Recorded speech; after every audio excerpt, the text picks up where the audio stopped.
అందరికీ నమస్కారం. నేను డాక్టర్ శిరీష, శ్రీవారి హాస్పిటల్, ఆత్మకూరు. చాలామంది మనకి కీళ్ళవాతం ఉంది. ముఖ్యంగా కాలు బొటనవేలు దగ్గర అక్కడ చిన్న చిన్న వాపు స్వెల్లింగ్ అది వచ్చి విపరీతమైన నొప్పి పుడుతుంది అని చెప్తూ ఉంటారు. యూరిక్ యాసిడ్ ఎక్కువైపోయిందని చెప్పి యూరిక్ యాసిడ్ టెస్ట్ చేయించుకోవడానికి వస్తారు. దీన్నే గౌట్ అంటారు అన్నమాట.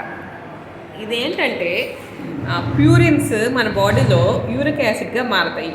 ఎవరైతే ప్యూరిన్స్ అనేవి ఎక్కువ ఉండే ఫుడ్ తీసుకుంటారో వాళ్ళు ఇటువంటి వాటితో బాధపడుతూ ఉంటారు.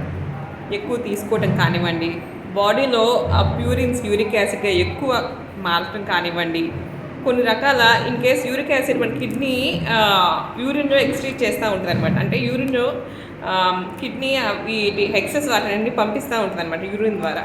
అది కిడ్నీ ఏమైనా ఇబ్బంది అయినా సరే ఈ విధంగా కీళ్ళవాతం అంటే ముఖ్యంగా గౌట్ సమస్యతో యూరిక్ యాసిడ్ ఎక్కువైపోయి బాధపడుతూ ఉంటారు. కీళ్ళ నొప్పులు వచ్చేస్తాయి అన్నమాట. జాయింట్ పెయిన్స్ బాగా వచ్చేస్తాయి.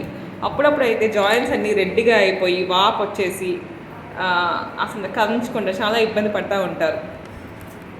అయితే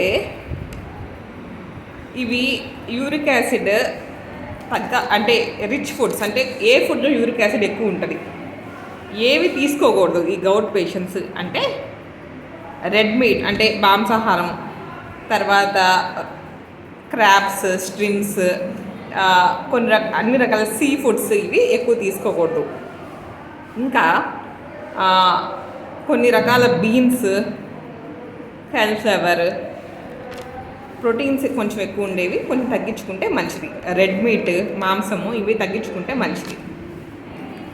విటమిన్ సి ఉండే ఆహారము ఎక్కువ తీసుకుంటే మంచిది.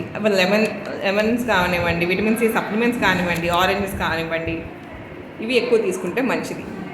ఇంకా హైపర్ టెన్షన్, డయాబెటీస్తో బాధపడే వాళ్ళు, ఇంకా మెటబాలిక్ సిండ్రోమ్ అంటారు, అంటే ఎవరైతే లావుగా ఉన్నారో, బీపీ ఉందో, షుగర్ ఉందో వాళ్ళకి ఎక్కువ ఇబ్బంది పడే అవకాశం ఉంది.